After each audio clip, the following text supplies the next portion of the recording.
Bonjour, je suis le docteur Klevenberg, je suis le chef de la clinique des maladies infectieuses à l'hôpital Bruckmann.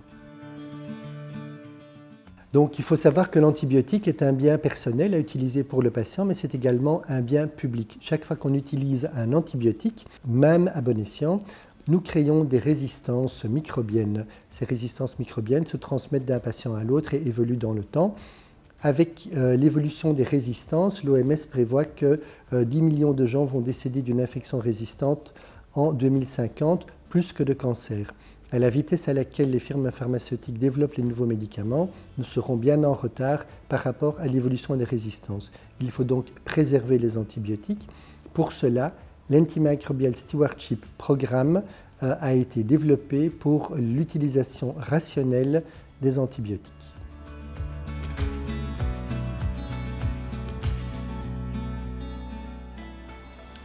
Alors, avant de prescrire une antibiothérapie, il faut être sûr qu'il s'agisse bien d'une infection bactérienne.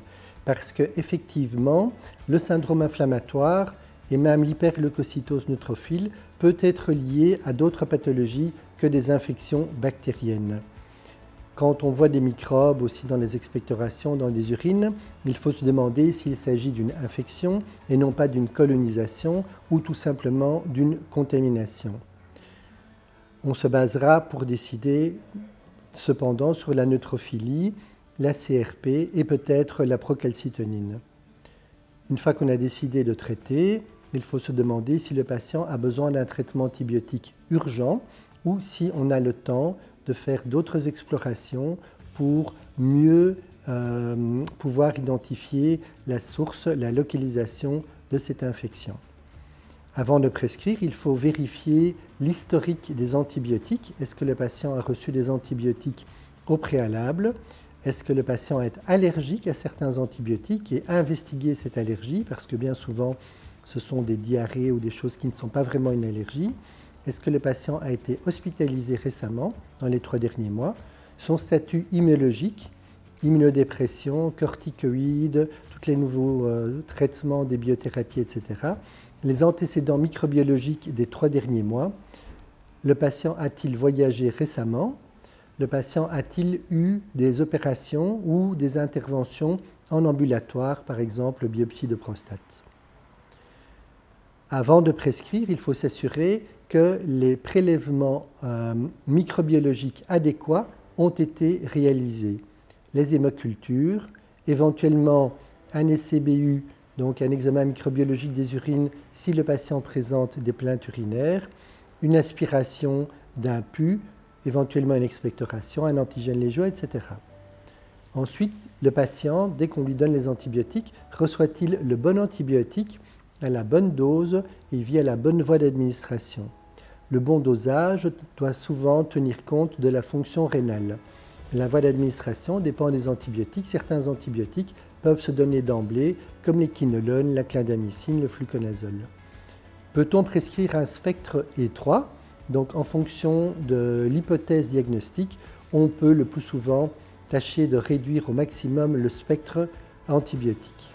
Ensuite, prescrire les antibiotiques pour une certaine durée. Généralement, maintenant, la majorité des infections se traitent en 7 jours et mettre une date de fin. Ensuite, il faut documenter dans le dossier du patient l'indication, la molécule, le dosage, la voie d'administration et la durée du traitement, notamment parce que tous les hôpitaux belges font l'objet d'un audit par la BABCOP. Et enfin, s'assurer que le choix de l'antibiothérapie correspond aux recommandations de l'institution.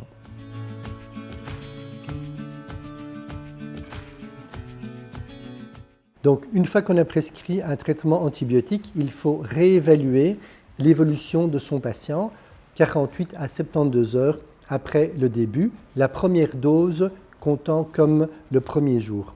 Donc, généralement, les résultats microbiologiques seront disponibles dès 24-48 heures au maximum. Ce sont des examens directs, ce sont des résultats d'hémoculture. Dès que nous avons les résultats microbiologiques, il faut envisager la désescalade. Parfois, il faut escalader. Le plus souvent, on pourra désescalader, c'est-à-dire limiter, diminuer le spectre de l'antibiotique. Utiliser toujours le spectre le plus étroit possible. passer de IV à péros, alors qu'une maladie au niveau aigu nécessite sans doute un traitement intraveineux pour certaines molécules.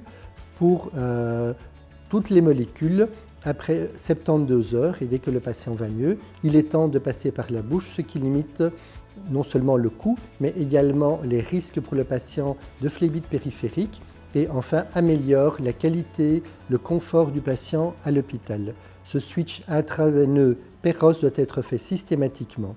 Il faut également envisager un arrêt du traitement. La durée sera généralement de 7 jours. Pour certaines indications, il y aura des durées de traitement plus longues, par exemple des endocardites ou des infections osseuses. Enfin, retirer dès que possible tout matériel étranger du patient, cathéter central ou périphérique, les sondes urinaires, les drains, etc. Votre patient n'en sera que mieux. Merci.